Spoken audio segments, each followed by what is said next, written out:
All right, welcome back to Wmma Now with your host Chuck Stevenson. So today I want to talk about Combate Global and how they are almost totally lacking in direction with their women's divisions.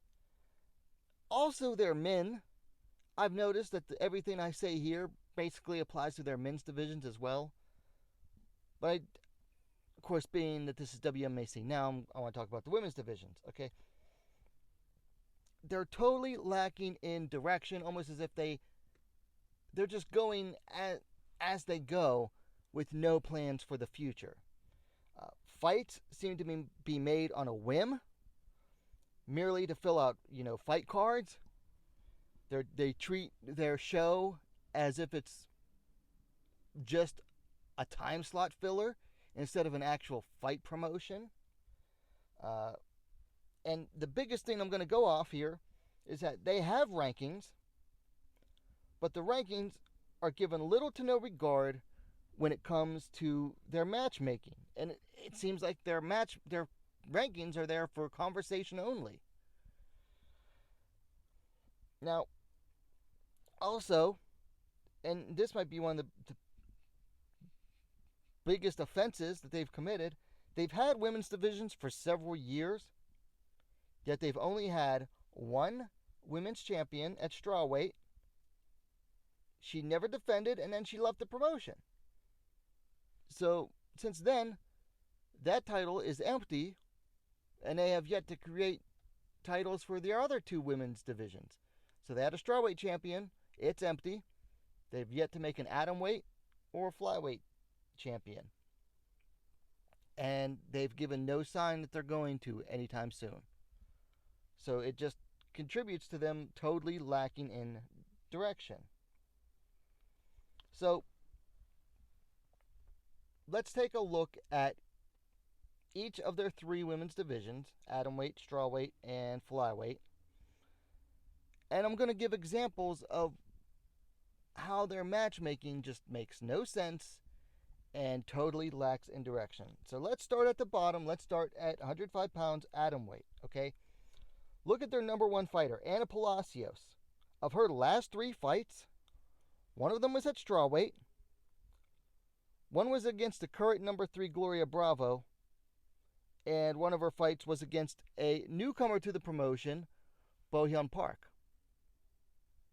So how is her matchmaking reflecting that of a number one contender or the number one fighter at atomweight? I mean, she has that one fight against Gloria Bravo, and that's it. And then her next fight, they match her up against someone totally new to the promotion. And you're going to see that this is a pattern with a lot of their ranked fighters. Looking at number 2, Claire Lopez. Claire Lopez is ranked at atomweight, but she's only ever fought in Combate at strawweight. All of her Combate fights have been at strawweight. In her last fight, they asked her, so you're ranked at number 2 at atomweight. Why are you fighting at strawweight? And I almost flipped my lid, because that's not the question they should have been asking. The question they should have been asking themselves is, you've only ever fought at strawweight, so why the heck did we rank you at atomweight? I don't think they realized how stupid they made themselves sound to anyone that's actually paying attention. Now, granted, Claire is wanting to fight at atomweight, and she's been calling out the number 1 Anna Palacios.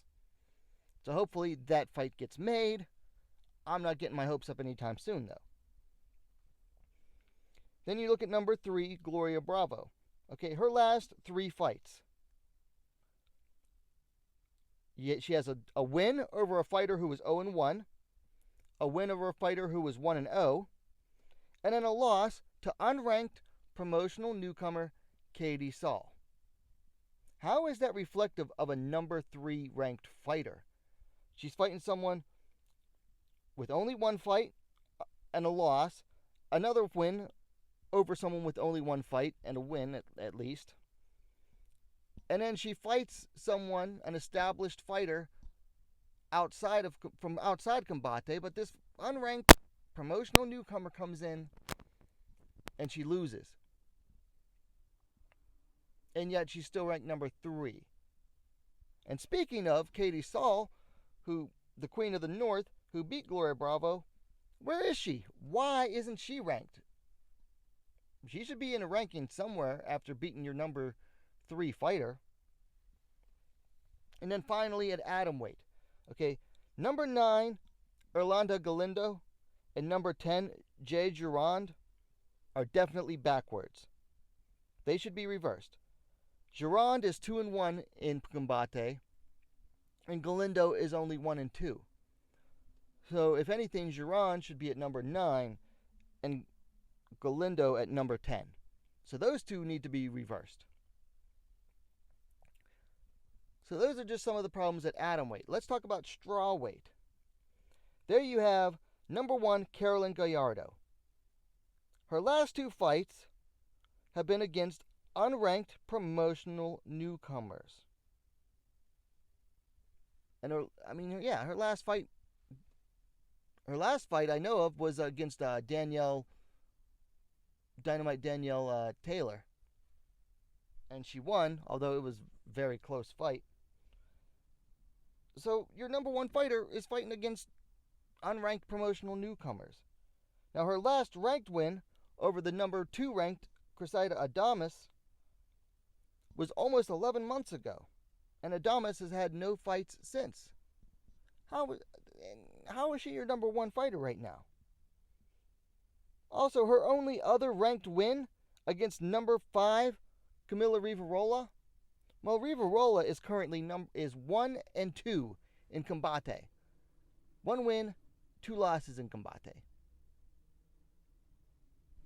Really doesn't make Gallardo look like the number 1 strawweight. Then moving on to number 2, Cressida Adames. She hasn't fought in almost 11 months. Been almost 11 months, no fight booked for her. What's going on there? And then number 4, Andrea Amaro. She's 2-1 in Combate, but both wins have come over fighters with losing records. How are you the number 4 ranked fighter in your division with 2 fights, or your only 2 wins are against fighters with losing records? And this is nothing, by the way, I want to take a second, put up a disclaimer here. I'm not crapping on the fighters. This is nothing against you ladies that might be watching. Any fighters that might be watching this. This is nothing against you. This is about Combate and their matchmaking and their rankings. Okay, so finally moving on to flyweight. Okay, number 2, Melissa Amaya. Looks very promising. But this weekend, she's fighting Alitzel Mariscal. Alitzel Mariscal is currently ranked at atomweight for whatever reason. I have no idea why she's actually ranked at atomweight, because her last 3 fights have all been at strawweight, and she's lost all 3 of them. Why is your number 2 flyweight fighting someone who can't even get a win at strawweight? Now, from what I understand, I've actually talked to Melissa. This fight was basically put together last minute. But again, this just shows that they're lacking direction. It's like they're just putting fights together as they go along, because this matchmaking makes no sense, even from a last-minute fight perspective. Talking about number 3, Roslyn Chavira. Well, she just fought someone unranked. So you have another example of a highly ranked fighter fighting someone unranked.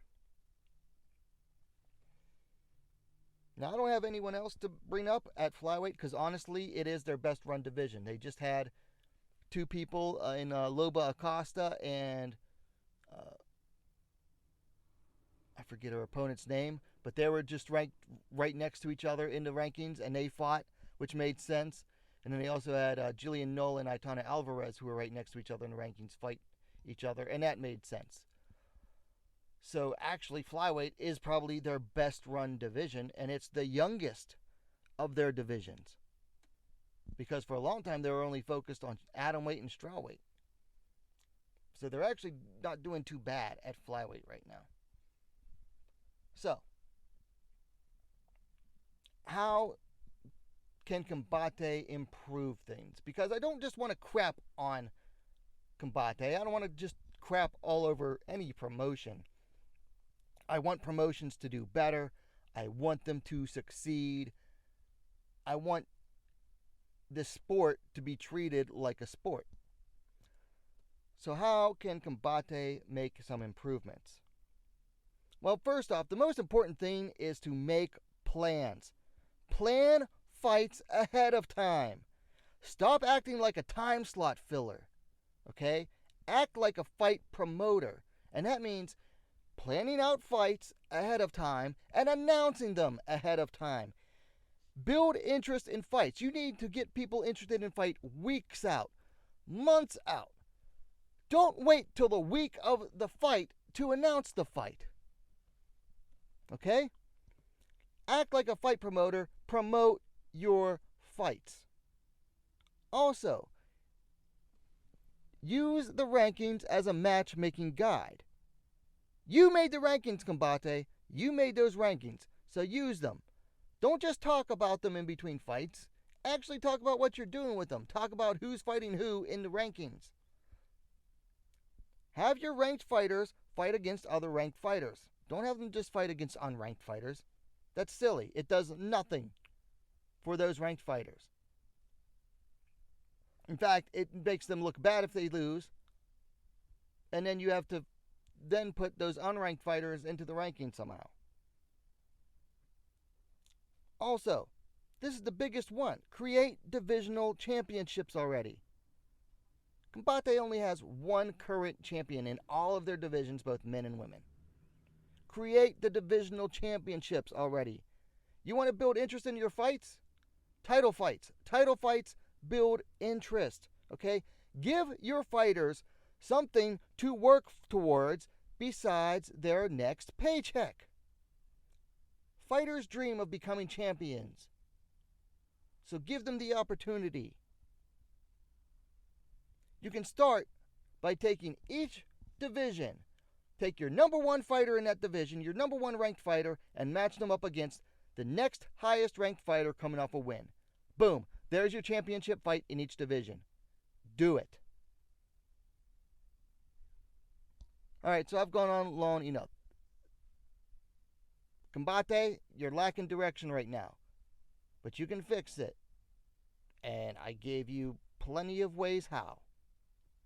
I've showed you what you're doing wrong, and I've showed you ways to fix it. So get to work. Anyway, let me know your thoughts in the comments down below. If you liked the video, please give it a like, share it as well. While you're at it, don't forget to subscribe to Wmma Now, the best, most complete women's mixed martial arts dedicated platform on YouTube. Thanks for watching. We'll see you next time.